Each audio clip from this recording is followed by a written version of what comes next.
Good morning, everybody. So, Sam, thank you for the introduction. And today, I'm hoping that my talk is in three parts, and I get to pause and you ask some questions, or I find out some more stuff about you as the audience. I'm going to start. I'm going to start to do the talk as a journey piece. So I'm going to bring up a slide about my journey so far, but I'm going to pause at key points where I could demonstrate that research has always been part of my career in as a nurse, as an equality specialist, and now becoming a psychologist. And you will see. I hope that you would get to see. And for those of you who are students or PhD students or practitioners, I guess you would get to see my lived experience and some of the protected characteristics I bring to this space, and also some of the challenges for me that I've faced. I started my career wanting to be a psychologist. So I was 18 thinking, I want to be a psychologist. I'm training to be a nurse. I was in Trinidad at the time. And throughout my 3-year training to be a nurse, I had my eye on the prize, which is I'm going to be a psychologist, because I didn't really understand what it meant, but I knew it was going to help people in a kind of therapeutic space. And so I thought, okay, fine. I had two options, go to America or go to England. And I thought, well, in England, all the guys will look like Hugh Grant, so that's where I'm heading. And I told Sam, you could imagine my surprise when I got off Gatwick Airport and I'm thinking, all right, this didn't really work out well, but I'll continue being the psychologist I want to be. So, and I don't know if you know, but a journey of nurses that come from Commonwealth countries or overseas, two options. You go to a private hospital or you go to the NHS. And for both options, you normally go to an agency that sells you the dream, of course, tells you probably nothing about the NHS or about where you're heading. And you get a package and you arrive. And so that was my story. So I arrived in England working for a private sector healthcare forensic place. That was quite shocking. So this is back in 2002, was quite shocking, where being a Caribbean nurse, our journey wasn't around a lot of self-harm, yet still we were placed in areas where there were self-harm and suicide attempts every single day. So you can imagine being 23-year-olds in a new country with a different patient population group. All the patients are white. I'm BME. And I'm thinking, how does this work? Nobody's prepped me for this. And even on the job, there's very little specialist skills around self-harm or complex personality disorder. And, so everything's new and I feel incompetent. And so you can imagine, and I can't say it out loud because I've got a visa, I've got a job, and I'm trying to be a psychologist. And so what I'm noticing around me is I'm in a space where most of the staff look like me, and their agency staff, because the white staff on the ward that I found out later on told me they didn't want to work there and they had more choices. So even the nurse and assistants once told me, I don't need to work here to get so much violence from the patients. I could just work in Tesco's. And I was thinking then, Tesco's, I don't think I could work there. I'm a nurse, right? But you could see for some of the workforce, they had more choices and they knew they had more choices. For me, the overseas nurse, my choice was because I was on a contract. I had to stay where I was. Also, I believed, because I was trying to be a psychologist, right? That was the dream. And so I started my degree in psychology while working full-time on the units. And I think being very driven towards going to get this thing kept me going. And plus what I realized afterwards was that everything I was learning in psychology was helping me on the ward. And so I was using these better skills that I learned to deal with very complex patients. And I survived 5 years of working in private sector healthcare in forensics, both female and male. And I relied on the other skills that I have. So I could dance. So I relied on teaching the patients to dance. We did lots of other things besides the talking therapy. And I realized it was those kind of occupational type skills that I didn't experience as much violence or as much racism from the patients that my colleagues did. But what I was noticing in the private sector, especially on these units, was that the staff every single day was subjected to racism that they didn't report, because who is going to fill out a 15-page incident form 15 times a day? Nobody's going to do that. So it becomes an occupational hazard, and the racism is constant. Plus the violence is constant. So we're kind of restraining patients 10 times a day. And so you could imagine the kind of complexity, the adrenaline is high, you're working long shifts. And for nurses like me, this is the norm. And I think my one space I went to was studying and doing my psychology degree, because I knew that that's where I was heading. And so this chunk of my career, I then went on, and I'll tell you about what I do now. But I remembered all the stories of the things that I thought back then. One day I'll do something about these things. You know, I can't do something about it now because I'm not high up. I'm just a band 5 nurse. But one day I think I'll research violence against staff. Or one day I'll do something about violence against staff. Or one day I'll do something about how do you treat international nurses. So these things were in my head, and I had a plan to do something about it. And then when I left the private sector, I only left because I got my British passport, and I thought, now I've got some choice, I'll leave and I'll enter the NHS. And so choice is really important when you have a lot of overseas doctors and nurses working, and AHPs working in our NHS, because they're limited to what they can do, or they believe they're limited. So I entered the NHS, and the first thing I did, because I was doing my master's in health psychology at the time, is dissertation around violence against staff, because I really wanted to make a difference to the things I was noticing. And I didn't do it only for BME staff, I did it for generally all staff. One of the biggest things I found was the staff were telling me that it wasn't the blows or the physical violence, it was the shame and humiliation from the incident. And so I held that shame and humiliation as a thought, thinking that if this is the thing that the people need to recover from, what other work might I want to do later on in research or in practice? So I guess that's the first part of my journey, noticing things as a nurse, feeling things as a nurse, and wanting to make a difference, but also feeling as though I can't really speak up. I'm at a lower level. So I'll probably use research to help me shine a light. And that's what I went on to do, use a lot of research to shine a light on some of the things I was experiencing and my colleagues experienced. So I came to the NHS, and then I thought, like in my first week, I was thinking, why is everybody so skilled? All the nursing assistants know what they're doing. They're really skilled. People just seem to, I don't know, it was a different world from being in a private sector, and the world was more open. People would question stuff more, they would speak up more. The culture was very different in the NHS, and I was thinking, well, this is a place I can grow, right? And I saw so much opportunities in the way we treated patient was very different. The way we behaved with families, very different. Everything seemed like a much better world. So I escaped something that, like a tunnel coming to now into the NHS. And it was beautiful for me, because when I thought I could do this thing, I just went and did it. And I thought, well, this is great. People are so much more supportive. And there wasn't, compared to the private sector, there wasn't a us versus them in management. And remember, in the private sector, for me, in my experience, the us was BME and them was white, because that's what happens in terms of who run the place, right? Now in the NHS, it was a bit more mixed, mainly white managers again, but the vibe was different. For me, I felt it was much more of a kind of better playing field. I wouldn't say fairer yet, because I teach fairness, so I wouldn't say fairer, but I'd say better.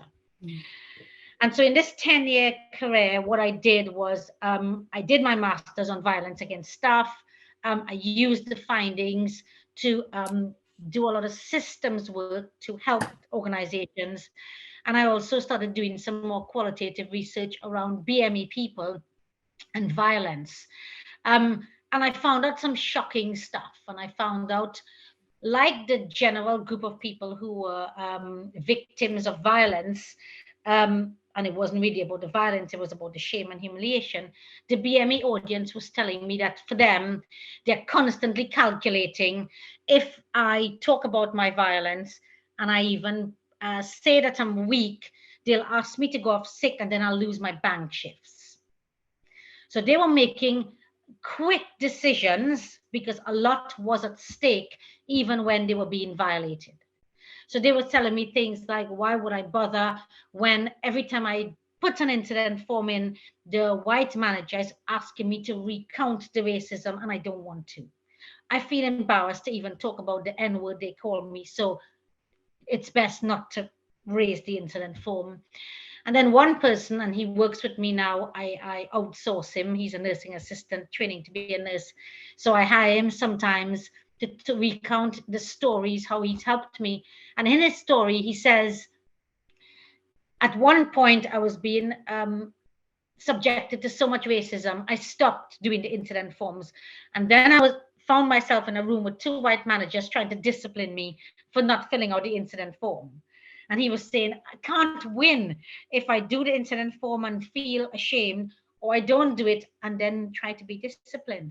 And he was saying that the whole issue about being violated by patients is so complex. So it's easier to just shut it out. Compartmentalize, go to work, be this robot, go home, forget all about it, and come back the next day and pretend that it wouldn't affect you. And so I found myself doing a lot of work in the operations of the NHS with how people felt. And because I had a psychology background, I could do a lot more work in this area. And then I thought, well, you know, there's an opportunity to do an MBA. And maybe I don't know anything about business, but maybe this can help me. And I did an MBA with Sussex, which then gave me the insight I absolutely needed to take the live experience, the research, and systemically change. So I then got a new set of lens that helped me understood, how does money work? How does power work? How do systems work? And how do I impact on that by doing a few things? And I thought, well, that's exactly what I'm going to do. I'm going to have a career where I fix some of the problems I was experiencing. And so I set out after my MBA to do pathway redesign and go on a journey to contribute to the things that I want to change in my career. And that comes back to the word of choice. When I talk about being an overseas nurse, not having choice, now I had all the choice I could, because also I had a British passport, so I could go and work in Tesco's, like the people who told me they can just leave and work in Tesco's, right? So in the back of my head, I've always said to myself, if this doesn't work out, you can always go to Tesco's. Even now, I tell myself that. So the 10 years of operations taught me a lot in terms of how do you set things up in the beginning for people and patients in a way you don't have to do it 2 and 3 times, and in a way that's much more effective. So I did a lot of operational management, did my MBA, had a baby at the same time during the MBA, and then thought, what should I tackle next that's really important to me? And because I'd seen so much self-harm in the private sector, it was something that stayed with me because I didn't really understand it properly then. And I thought, you know what, I'm going to go into the suicide prevention and self-harm area because I think I have what it takes as a person to make an impact. And so I joined HEE and I managed a mental health program across the Southeast for self-harm and suicide prevention. And I met Dave and I met Tim there. But I set out to do a number of things that could impact on children in particular with self-harm and young people with suicide. And so I spent a good 4 years doing a whole bunch of research and initiatives, and sometimes very experimental, that I could look back and say I'm really proud of now. And one of it was I met a lady called Anne Filloy, and her son had died by suicide only when he was 23. And I just went to meet her for a chat because my boss at the time asked me to meet with her. And she was such an inspiring woman. I said to her, if you want to make a difference for suicide, I'll get you into the NHS and let's do it together, because you can't just be a mother on the side that talks about this, because there's lots of other mothers on the side with children who took their own lives. Let's be a mother in the NHS that can help you do what you really want to do. And so 3 years on, or 4 years on now, she's working with probably more than 100 GP practice on a project called Practice Hope that Sam Fraser and I and Anne set up a few years ago. And Sam is very much in the ARC space and the research space, but sometimes it takes a mindset around, what am I going to do about the things I experience in my career? Am I going to do something about it now? And so strategically, I needed a mindset of strategy to help me do something. Me thinking, okay, fine. I've had 15 years now of being nursing operations and doing lots of stuff, and I'm finding out stuff about race. And I was a BME network chair for a trust. And I was finding out that this is really tough. You're asking me to do this thing a day a month on top of my day job. And you want me to write a strategy, talk to people, take phone calls, support them through a grievance, manage HR mess for a day a month, unpaid, of course. And I get to take pictures with the CEO, right? That's the prize. I get to be publicity, right? Your wallpaper somewhere. And of course, at first, it's, oh, wow, I get to meet the CEO. This is amazing. I get to go to a board and talk about stuff. And then I start noticing that activism is very eroding emotionally. And so where I was doing it as a job for suicide prevention, it is 5 days a week. I'm in the thing, I'm in self-harm and suicide prevention, and I have all the levers. Then I go into the race space to represent people of color, which is not my job. And I'm thinking, God, I have no power. I have some influence, but really nobody's listening, because I'm not embedded organizationally or strategically. And I'm sitting somewhere where only when they need me, they find me. So how come you find me to sit on an interview panel, but you can't find me 4 weeks before to say, oh, did you want to apply for the job? So I'm finding out lots of stuff about this race thing that I'm thinking, are they racist? Or is it just a way of being that feels racist? What's going on in this space, right? And then my curiosity strikes again, and I start talking to lots of BME people. How is it for you? What is your live experience? And I start collecting the stories in my head, thinking, we've got a massive issue inequality here. So should that be my next job? And so as I'm volunteering for this thing, I also, because women's issue has been always part of what I wanted to do since I was a young person, I set up a women's network in the trust, and I set up a maternity network because I had a baby, and I started to do lots of activism things in the space of women, maternity, LGBT. I set up a disability network, and I found myself, not a job, volunteering for a whole bunch of equality stuff. And I was seeing the similarities of the challenges for the disabled person, like the BME person, for the LGBT woman, like the non-LGBT woman. I was finding so much similarities and thinking, I think this equality space needs some strategy. So I should go and do a job in this thing. But then there's no jobs in equality at my level. So I'm thinking, how do I do this? So I set out on a journey, and Dave is part of this journey as well, to find out about it. And at the time in HE, I had a really good white ally. I had Philippa Spicer, who's an amazing woman, who, like me, cared about disability and women. She didn't really understand the race space, and she relied on me to help her understand it, because she said, if I'm going to make a difference for BME people, I don't want to seem like I'm ignorant or I'm clumsy about it. I need somebody like you to help me understand it through research. So she asked me to lead equality for her in the HE space. And then I thought, okay, fine. If I'm going to lead this well, I'm noticing that we've got a skill mix issue. I'm noticing that the perception of talent for BME people is not the same perception of talent for white people. And no matter how much master's degree I have, I still don't move in the circle or sound the same or behave the same or have the friends in the background that could help me get to my director's role. Therefore, maybe I should research this thing. So I spoke to, and Dave encouraged me to do this PhD, by the way. So I spoke to Philippa and said, I'm going to do a PhD around talent management and race in the NHS. And I signed up at Canterbury University 2 years ago to start finding out what is it about talent and the race space and what's the dynamics in between. So I've finished my first year of my literature review about the talent management issues for race, and I'm in my second year now, which I'm just going to touch on a little bit. So my second year is all about the things I was doing, which was the BME network chair role. So I set out to think, well, if I experience that, maybe other BME network chairs experience some of the things I was facing. So I did some research asking 103, well, I tried to ask all in the country, but only 103 replied, that filled out a questionnaire, asked around what's your experience like being a BME network chair in the activism space.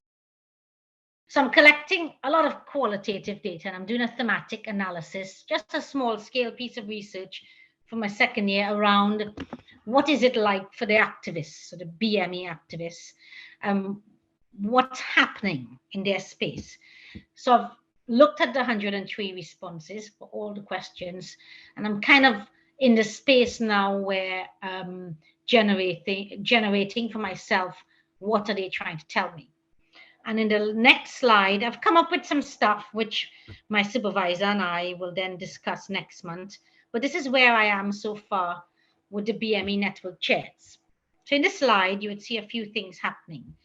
So they are as a collective bunch telling me what are the barriers for them. So the barriers for them in terms of feeling like this is too much. Yeah. People putting the responsibility on them, one person a day a month, to change racism or to change the experiences for 1,700 BAME people in the trust, for instance. And so they're really collectively telling me what's the barriers for them in terms of the psychological erosion, in terms of the lack of time, all the things that they're experiencing like I did, and then the impact on them in terms of what they're facing. But they're quite clear on what is needed. They're very smart on what we should have in this space. So the top row is what I'm experiencing, what are the barriers, and what I think should be needed. And then the bottom is, why am I doing this? Why is this important to me? And they're quite clear as activists that they're coming to the space with their eyes open, knowing that they want to make a difference, they want to be a role model, they want to be part of the change, and knowing that the trade-off is high. So it's an active choice of I'm trading off some stuff. And we'll come to that in a minute. But then knowing that there's a lot of personal qualities they bring to the space that they think that they're the best person to lead it. And so in my research, after finding out for this collective audience, what's the cost of activism here for racial equality, I'm going to overlay it with my PhD on how does this relate to talent management? Because when you look at McKinsey's global talent management index for who's talented and who's high potential, they don't look like these activists. They're not psychologically eroded. They don't have a lack of time. And so all the things that these activists are feeling and experiencing is not correlated with what you're meant to look and feel like as a high potential individual. So the cost of activism here in this space is that you might not be seen as talented. You might not be perceived as high potential. So in the NHS, when we say we want high potential people, they might not mean me because I'm the activist. And isn't that sad? That people who are the activists who's trying to make the world a better place aren't interpreted or aren't seen as the people who should lead. And so my PhD will then lead on to understanding the first bit, which is what's the cost of activism and how does this relate to talent management? But then I'll go on in the next 2 years to think about, well, for those who are our current leaders, were they activists or did they not talk about it? What did they do to succeed And how could we relate this to people who really want to make a difference? So how do we reimagine activism where it is talent management? So how do we reimagine the activists as talented and as strategic and as not a troublemaker? All the things that we kind of currently relate to activism. And so my PhD, I'm trying to build enough evidence that the perception of talent is going to look very different in the future. And so right now in the NHS, we've done our biggest ICB for the ICS, chosen 44 CEOs for our country to lead the country, 3 of which out of 44 are BME people. So our perception of talent might still be white. Our perception of talent might not be the BAME activist. And how could one person like me go along a journey finding lots of allies like Dave? How could I find 100 of Dave that will help me do this? Because if I do it well for race, I'm also going to do it well for disability and LGBT and women, because we apply the same principles in research to different things, and we soon build a data set. So that's kind of like the summary of my talk today in where I am in my career. Just the last thing to say is that the national team has approached me to say that the work I've done with all the network chairs, so I've been developing all the disabled network chairs in the Southeast, all the BME and all the LGBT in one-year development programs, that the national team has just asked me to scale it regionally for all the other regions. Because this type of work isn't happening in a kind of action-oriented way. And because I choose jobs like mine, I get to do what I like. And so I'm shaping my job in what I want to see change. So I'm on a journey, and I might come back to you in the next year or two to tell you what's changed nationally through one international nurse that sets out to be courageous in a space where I have to strategically rebrand myself as not the troublemaker, so that I can help the activists be viewed in a different way, because we're currently viewed in a certain way. So it's quite complex what I'm trying to do, but with enough allyship, we will get there.